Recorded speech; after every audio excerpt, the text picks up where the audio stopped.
चलिए अब हम बातें करते हैं, आगे डिस्कस करते हैं एसएससी कंबाइंड ग्रेजुएट लेवल में 2013 में जो क्वेश्चंस किए हैं कमीशन की तरफ से, उनको हम डिस्कस कर लेते हैं। तो सबसे पहले क्वेश्चन आता है हमारा, who gave the title of Mahamana to Madan Mohan Malviya. हमारा ये जो टाइटल है महामना, ये शब्द है क्या है, ये महामना। तो ये किसके द्वारा जो है ये उपाधि, जो महामना की उपाधि है, ये किसके द्वारा दी गई थी, किसको, मदन मोहन मालवीय को।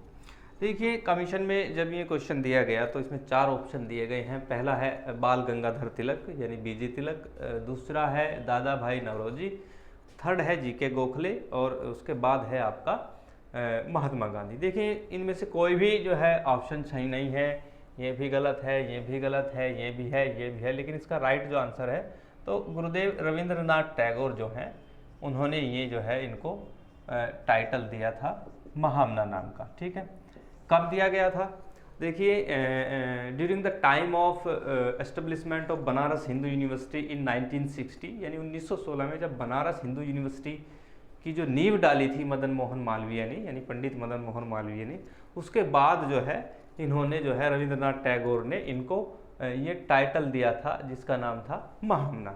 ठीक है, तो ये हमें ठीक कर लेना है, रविंद्रनाथ टैगोर ने ये टाइटल दिया था। नेक्स्ट बातें करते हैं, नेक्स्ट बातें आती हैं आपकी।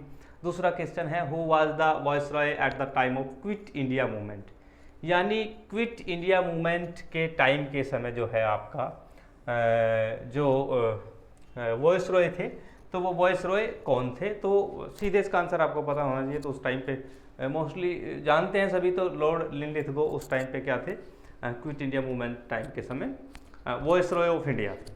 ठीक है, चलिए नेक्स्ट, ये क्वेश्चन हिस्ट्री में दिया हुआ है। एक्चुअली ये क्वेश्चन जो है ये रिलेटेड है हमारा आर्ट एंड कल्चर से। ठीक है, और हमारा जो टोडाज एक क्या है कि इसमें पूछा है where are the Todas found, यानी टोडाज कहाँ पाए जाते हैं। एक्चुअली क्या है कि टोडाज एक ट्राइबल कम्युनिटी है। क्या है, ट्राइबल कम्युनिटी, ये आपको ध्यान रखना है। और ये मोस्टली जो है नीलगिरी हिल्स जो है साउदर्न इंडिया में वहाँ पे पाई जाती है। तो नीलगिरी हिल्स क्या है कि नीचे के जो पार्ट हैं आपके उनसे 3 जो है आपके केरला, तमिलनाडु और ऊपर आंध्रा, इनसे मिला हुआ पार्ट है। तो ये पाई जाती है आपकी तमिलनाडु में। तो इसका आंसर हो जाएगा बी। अब मध्य प्रदेश में तो नीलगिरी हिल्स है नहीं, यहाँ पे नहीं मिलेगा, राजस्थान में नहीं है और अरुणाचल प्रदेश में नहीं है।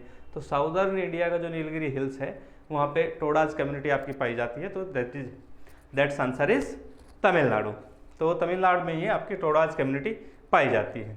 फिर आता है आपका Rowlatt act 1919 was enacted during the period of. Rowlatt act 1919 जब आया था तो उस टाइम पे किसका जो है शासनकाल था, यानी हमारे यहाँ पे गवर्नर जनरल ऑफ इंडिया कौन थे। तो इसमें आपको ध्यान रखना है कि जब रोलेट एक्ट पारित हुआ तो उस टाइम पे जो है लॉर्ड चेम्सफोर्ड जो है गवर्नर जनरल थे, ये आपको ध्यान रखना है। तो इसको काला कानून के नाम से भी जो है, ब्लैक लॉ के नाम से भी जाना जाता है। नेक्स्ट हम बातें करते हैं, ये करें कि बुद्ध धम्म एंड संघ, यानी बुद्ध धम्म और संघ, इन तीनों को मिलाकर क्या कहा जाता है। तो मैंने जब भी हिस्ट्री के लेक्चर का बताया है तो बार बार ये बताया जाता है कि भगवान बुद्ध ने जो है ना एक त्रिरत्न का जो है, बौद्ध धर्म के त्रिरत्न होते हैं, यानी 3 रत्न होते हैं। ठीक है, वो 3 रत्न कौन कौन से होते हैं, बुद्ध धम्म और संघ। तो इसका आंसर क्या हो जाएगा, त्रिरत्ना। ठीक है, ये त्रैवर्गा त्रिमूर्ति ये नहीं होगा, तो इसका आंसर क्या हो जाएगा, त्रिरत्ना। अब आगे हमने क्या करना है, नेक्स्ट क्वेश्चन है 6th question, the founder of the Lodhi dynasty. ये पूछ रहा है कि लोधी डायनेस्टी के जो फाउंडर हैं वो कौन है। मैंने बार बार बताया है, एक्चुअली ये क्वेश्चन 2012 में भी पूछा गया था, फिर 13 में दोबारा फिर पूछा गया है। तो 2012 में भी यही पूछा गया था कि लोधी डायनेस्टी के फाउंडर कौन है। तो आपने जो है आंसर देना। देखिए लोधी डायनेस्टी के जो फाउंडर थे वो बहलोल लोधी थे, आंसर तो ये हो जाएगा। लोधी डायनेस्टी में केवल 3 ही रूलर रहे हैं, जिनमें सबसे पहले बहलोल लोधी हैं, उसके बाद सिकंदर लोधी और सबसे लास्ट में इब्राहिम लोधी। यहीं से हिस्ट्री थोड़ा जो है हिस्ट्री का में एक परिवर्तन आता है। इब्राहिम लोधी ये जो है पानीपत का प्रथम युद्ध होता है 1526 में और यहाँ से मुगल डायनेस्टी की स्थापना होती है। ठीक है, ये युद्ध किसके साथ होता है, बाबर और इब्राहिम लोधी के। तो ये आपको ध्यान रखना है। ठीक है, जलाल खां लोधी जो है ये भी जो है इब्राहिम लोधी का जो है कजन था। तो ये तो है ही नहीं, लेकिन फाउंडर की अगर हम बात करें तो आपने क्या आंसर देना है, बहलोल लोधी। ठीक है। नेक्स्ट आता है पुलकेशिन सेकंड यानी पुलकेशिन द्वितीय was the greatest leader of, यानी पुलकेशिन द्वितीय किस डायनेस्टी का महान शासक था, ये हमें आंसर देना है। तो इसमें क्या है कि वैसे तो ये चालुक्य था, लेकिन चालुक्य ऑफ कल्याणी नहीं था, ये आप कंफ्यूज मत होना।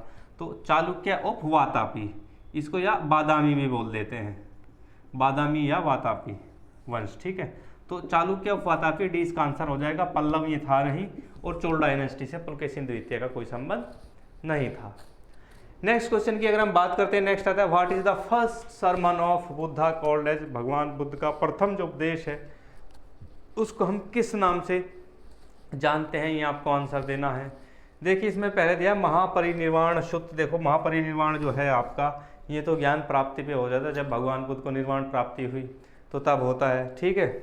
ब्रह्मजल शुद्ध का कोई संबंध इससे है नहीं, लेकिन जब उन्होंने अपना पहला उपदेश दिया तो उसको क्या कहा गया, धर्म चक्र परिवर्तन या धम्म चक्र परिवर्तन श्रुता के नाम से जाना जाता है। तो इसका आंसर हो जाएगा सी। तो ये आपको ध्यान रखना है, जो फर्स्ट जो सरमन है बौद्ध धर्म का या भगवान बुद्ध का, जब पहली बार उन्होंने उपदेश दिया तो आपको आंसर देना है धम्म चक्र परिवर्तन श्रुत, उसका आंसर था। तो चलिए आगे चलते हैं, आगे कुछ क्वेश्चन को हम और डिस्कस करते हैं।